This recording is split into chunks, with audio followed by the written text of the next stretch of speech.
Hi TT viewers, you're here with me, Suyo, on another special episode. Today I have Mr. Eric Tappenden with me, and he's from Chapel Ridge Funeral Home. So welcome, Eric. Welcome to TET. Welcome. Oh, wow. So you spend so much time with the Tamil people that you know Tamil. I do. Not a lot, but I know how to say hello anyway. Oh, that's good. That's what matters, right? Yep. Chapel Ridge is very familiar to me. Yes. And I feel like, I don't know, like a lot of our Tamil community seem to be always reaching out to the Chapel Ridge. Is there a reason that you guys keep luring us in? Well, I think people go where they are comfortable. Okay. At a time that they lose somebody that they loved, it's a very difficult time, a very sensitive time, a very emotional time. And so you have to go somewhere where you are comfortable.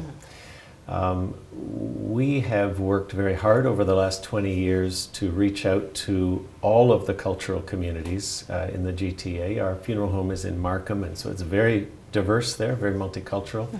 And we've worked very hard to reach out.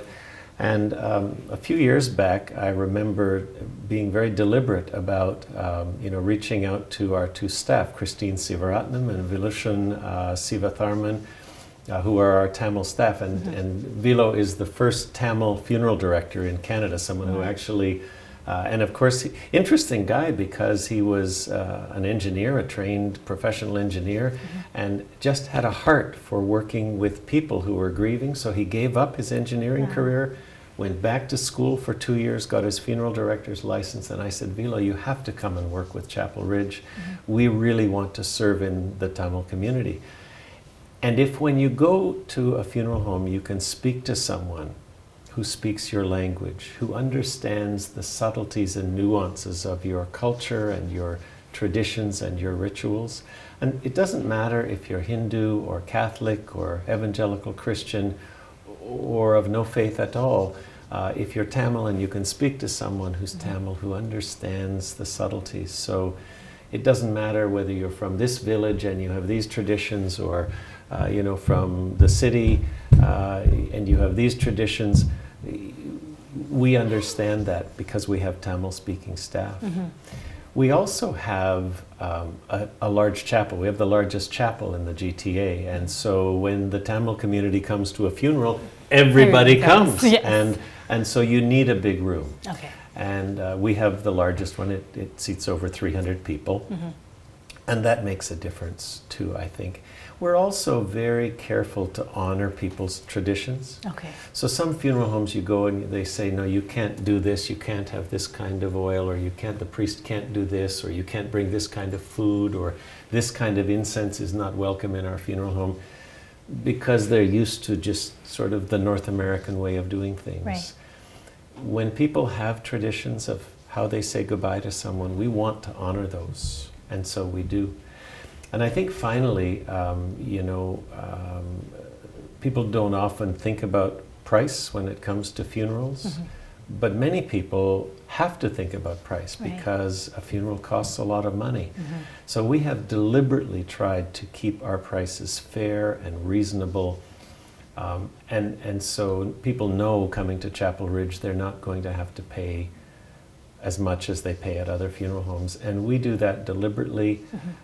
Not only is it good business practice to do that, but I can sleep better at night knowing that we're not ripping people off. That's really nice. Yeah. And it's like you spoke about Vilo, and I interviewed him previously. Yes. And today when I'm interviewing you, I could see so much similarities. You guys are very passionate about what you do, and I could see it. And I just kind of wanted to definitely mention that.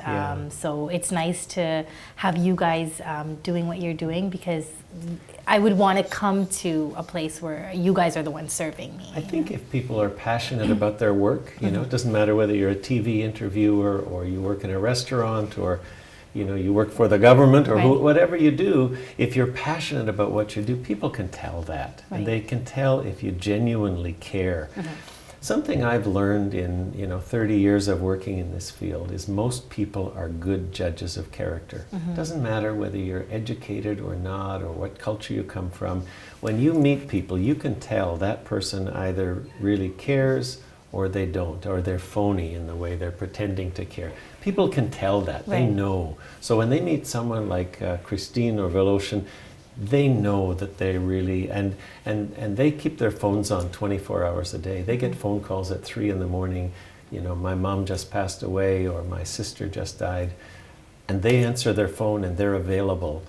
And that's a big difference than just kind of a 9 to 5 mentality, you know.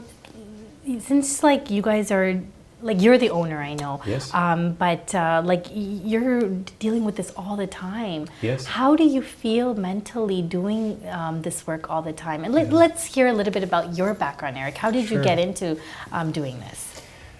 Well, I didn't have a background originally in funeral service at all. Many people who do this, you know, their father and their grandfather did it. Right. I didn't have that. I actually went to U of T and got a Master of Social Work degree. Wow. Not in the 1800s, but a long time ago.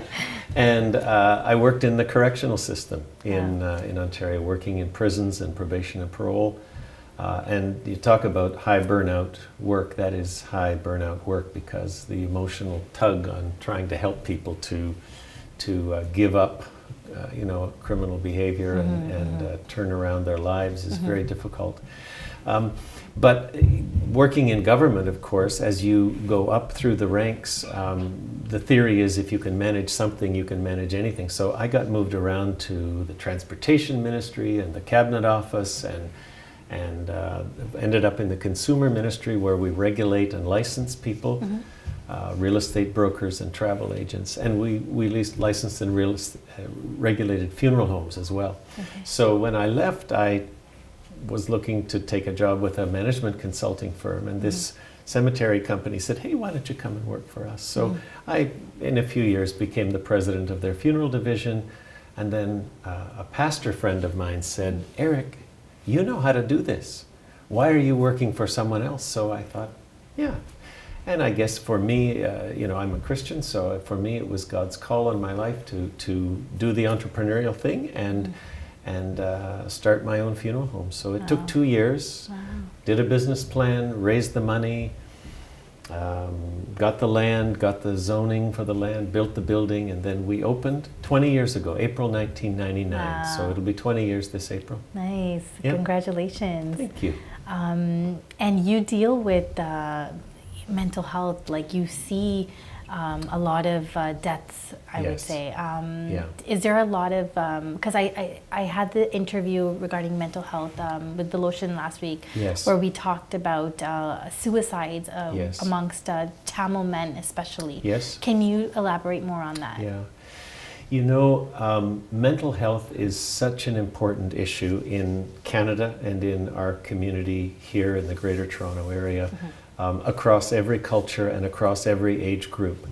And I mean, when you look at teenagers, for example, suicide is the third leading cause of death among teenagers. That's astounding to most people. And even though all of us have come across, you know, a suicide, it is so stigmatized in our culture. People Right. don't like to admit that a family member did it, partly because they feel guilty, that somehow it was their fault, even though it isn't. And you know, among men, we talked about this a little bit before, and I'm sure Voloshin talked about this. Men who are experiencing emotional difficulty find it very hard not to be macho and just to say, "Oh, no problem. I can handle this."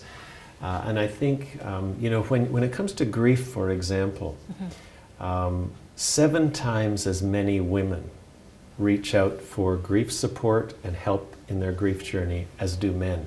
Wow. Not because there are 7 times as many women who experience grief, but because women are just more emotionally open Right. to getting help and asking for help.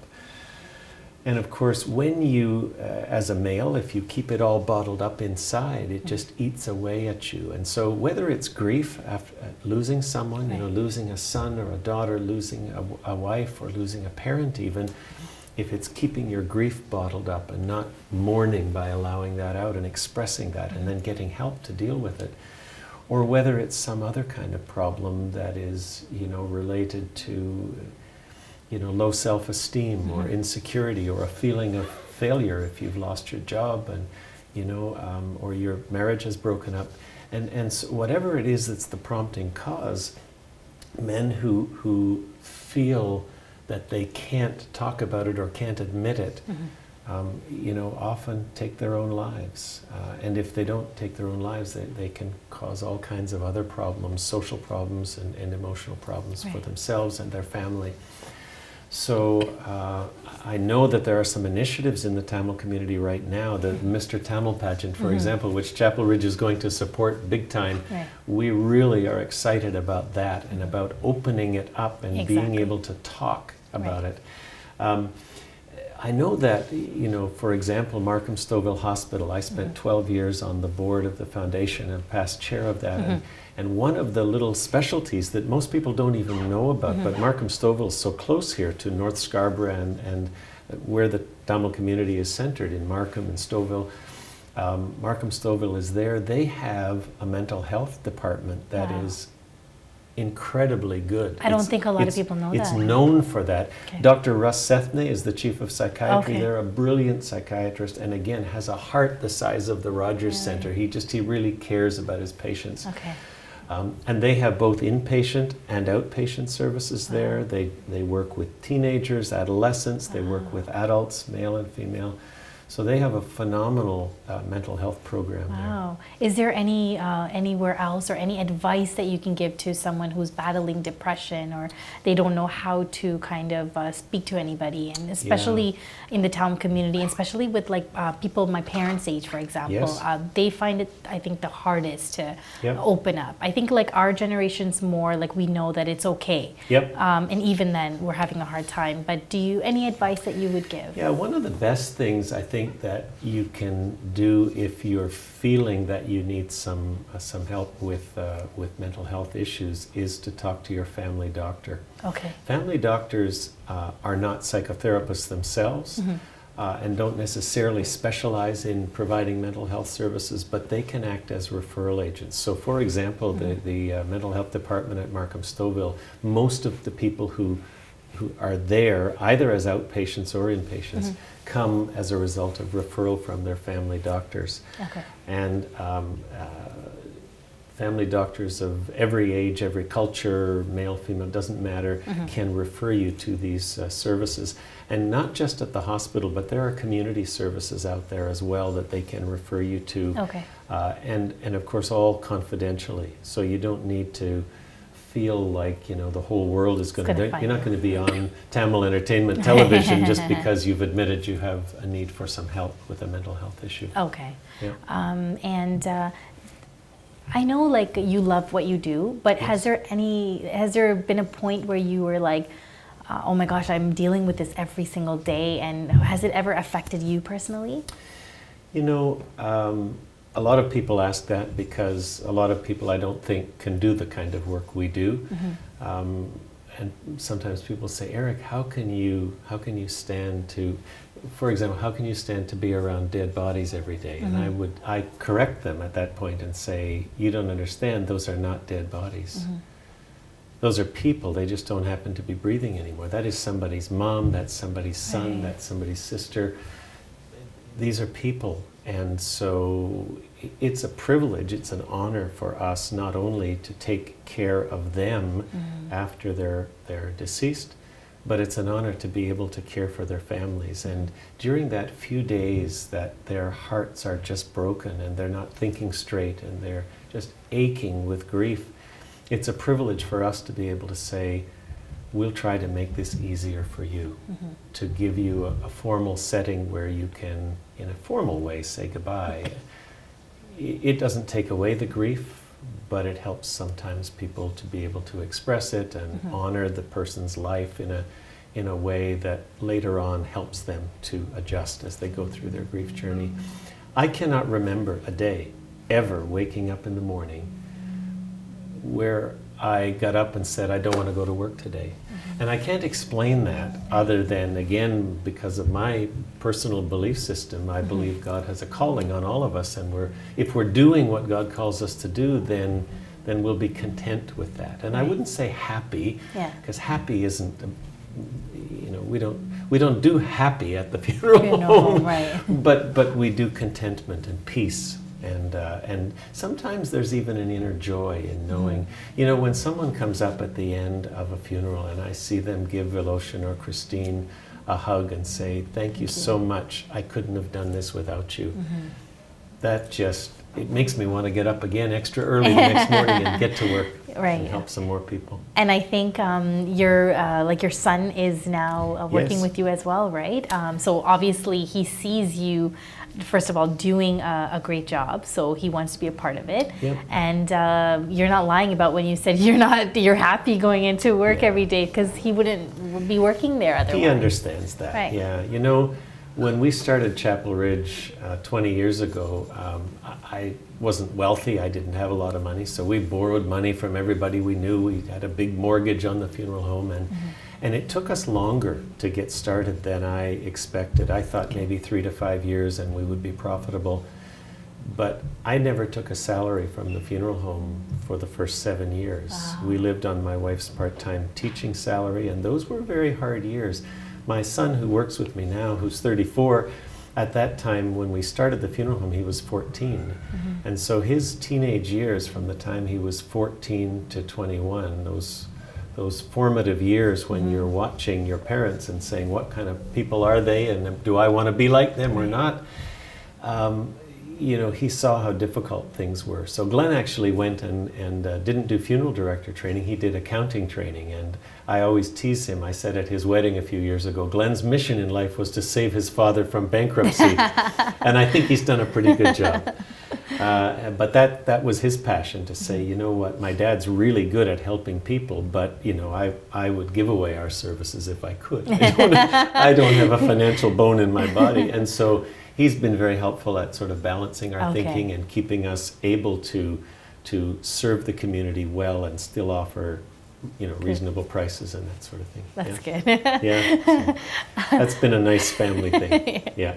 So Eric, tell us about more about Chapel Ridge. Tell us about what kind of services you guys offer. Like, someone doesn't have to necessarily pass away for them to come to you guys. You guys plan out absolutely. Earlier. So there are two things that have changed, I would say, radically in funeral service in the last 30 years.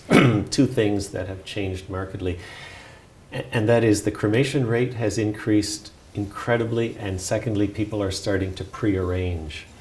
The cremation rate, just as an aside, in the GTA here in Greater Toronto in 1970, which is not that long ago. I know it seems a long time ago for you, but for me, I was in university in 1970, so it's not that long ago. In 1970, 2 generations ago, the cremation rate was 5%. Only 5% of people cremated, the other 95% buried. Now it's over 70%. Wow. And so that has radically changed the way we do funerals. The second thing is that people now, in very large numbers, are planning ahead. They're pre-arranging their funerals.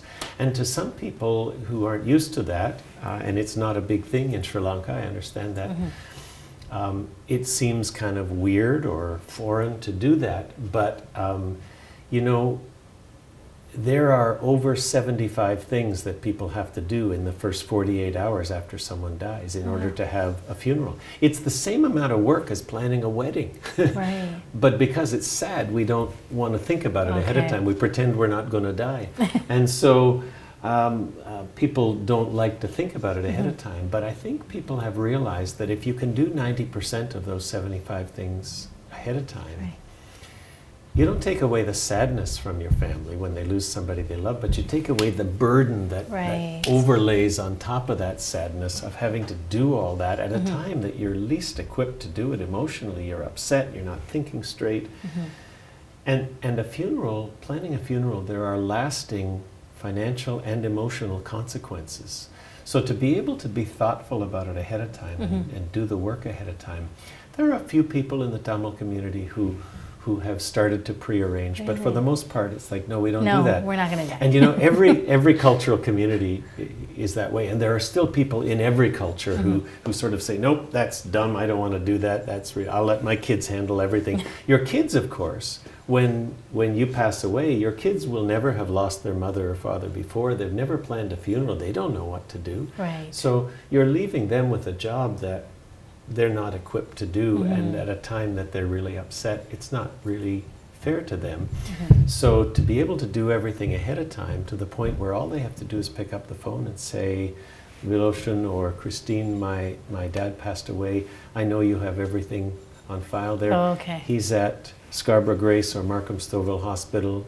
Can you come and get him? And I'll see you tomorrow. We'll do the details that we can't do ahead of time. We can't plan the date and the time of the funeral. And we just confirm everything. But 100% of the time, when people have prearranged their funeral, they come in and say, I'm so glad we did that, or I'm so glad my parents did that. Right. Because it makes it so much easier. And you can, of course, even pay ahead of time. The money is well protected. The government has regulations in place to make sure that nobody can lose a penny. It's protected, and you end up paying a lot less when you do it ahead of time. Oh, really? So you lock in the cost Okay. at today's price, and then it's put in trust, and it gets interest, and you never have to worry no matter how high the cost goes up. You know, I was talking to a young lady in her 20s the other day, and she was coming in to prearrange for her grandmother. She was from India. She was East Indian, but she's a university teacher and at Seneca, and she her English is good and stuff. So her parents said, "Your English is good. You're You smart. go." You go." So she brought Grandma in, and they were prearranging the funeral for Grandma. And she said to me, "Do people at my age ever prearrange their funerals?" And I know she was expecting me to say, "Oh no, of course not." And I said, "Yeah, actually, people do."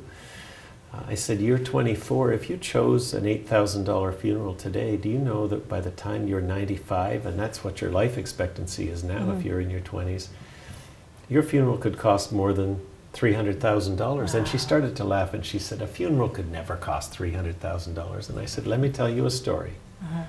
My parents lived in the south of Scarborough. They were boarding with somebody, and then they bought a house in the south of Scarborough in 1952, 65 years ago. They paid $8,000 for that house in 1952. $8,000 just after the war. It seemed like a lot of money at the time. That house today, my dad passed away in September, and I drove past the house just to remember the memories of growing up there with him, and stopped and shed a few tears. But I thought at the time, this house. So I found out some real estate information. It's a modest house. It's a little, what they call a story and a half, 1.5 stories high. And but it's on a big lot, a big old Scarborough lot. And so the house is worth $1 million, even though it's an old kind of shabby house now. So $8,000 65 years ago, $1 million today. And I said, so you don't think that if your $8,000 funeral today in 65 years could be 300? Of course it could. So locking it in at today's price, getting it done so if anything untoward happens, your family is all taken care of. So we don't have a lot of people in their 20s, but certainly people in their 30s, 40s, 50s, 60s. It's a smart thing to do. It saves your family a lot of hassle. Right. Yeah. I'm sure a lot of people didn't know that, so that's something that everybody will definitely think about, something that I'm thinking about right now. So thank you for that. So regarding I was going to say it's something really sensitive because my best friend's mom passed away about 2 weeks ago, and you're definitely right when you say it's like so overwhelming for the children. It was so hard for her. She was extremely overwhelmed. She didn't know where to start, what to do, and if you know, the listeners out there could definitely start the process early. I didn't even know you guys had a file put away. And all you need to do is call Viloshan or call Christine, call us. We'll have someone sit down. You don't even have to come to the funeral home to do it. We'll sit down at your kitchen table and go over the options with you. maybe takes an hour and a half if we get chatty, Right. and it's very easy then. You can actually giggle and laugh about a few things because nobody's passed away. Right. You're able to just enjoy That's and true. get all your questions answered, and there's no pressure because you're not in a hurry. If someone has had their mom pass away and they come into the funeral home, they have to make those decisions right away. They can't think about it. They can't say, well, thank you for your quote, I'll go home and think about it for 2 weeks. You have to decide that day. Right. Whereas if you're pre-arranging, you can take your time. You can shop around. You can do whatever you want. You can take your talk to family members about it. You can sleep on it, think on it. Read about it, educate yourself, and you can take your time. And then you're making wise, thoughtful decisions. It's really a smart thing to do, and it's well worth people looking into. Many cultural communities have gone through what the Tamil community is going through. I can remember, because I've been working in this field for 30 years, there were many years where the Chinese community was way too superstitious to do this. Like, no, we're not going to talk about death because it might bring it on sooner. Right. So nobody would pre-arrange in the Chinese community. Yeah. Now the Chinese community are seeing the wisdom in it and they're embracing it. Right. Of course, there's a few holdouts and Of people course. who are, And but in the East Indian community, the African Caribbean community, the Filipino community, the Middle Eastern community, people from even a few plain vanilla guys like me, just about every community is embracing this now.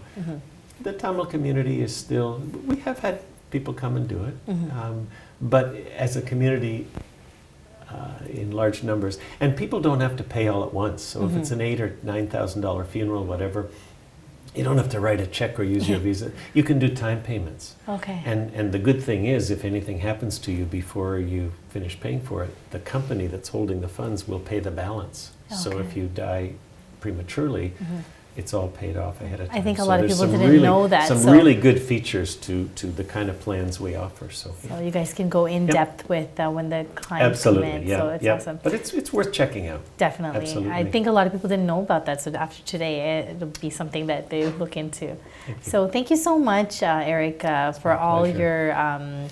your help with everything, and thank you for doing what you do. And now you guys are involved with the Mr. Tamil Canada. So we want to shed some light. I don't think I'm going to qualify to Oh, no. to walk on the runway. I don't think I would win, but maybe Voloshin will. I don't know. We'll see. I know I was trying to encourage him to try last time I seen him. But yeah, we want to support it because it's an initiative in men's mental health in the Tamil community. And good on the organizers for doing that and doing it in that way to make it a fun Right. way to raise money and to raise awareness. Yes. Good on them. Exactly. So thank you for being a part of that as well. My So pleasure. thank you for joining me today, and you've really shared some great information. I'm sure that was really helpful for the audience watching today. My So pleasure. Thank you. please come back and visit and give us more information. Thank you for so doing much what you for do. having me. Thank you, Eric. Thank you so much. Take care. Thank Yeah. you. All right, guys, I hope you enjoyed my interview with Mr. Eric today, the owner of Chapel Ridge. I hope he gave you guys awesome information. I'm definitely going to look into the things that he told me, and definitely come out to Mr. Tamil Canada. We'll talk again about it next week, and I'll give you guys some more information about the show. I'll see you next time on TT Special Interview. Bye. Bye.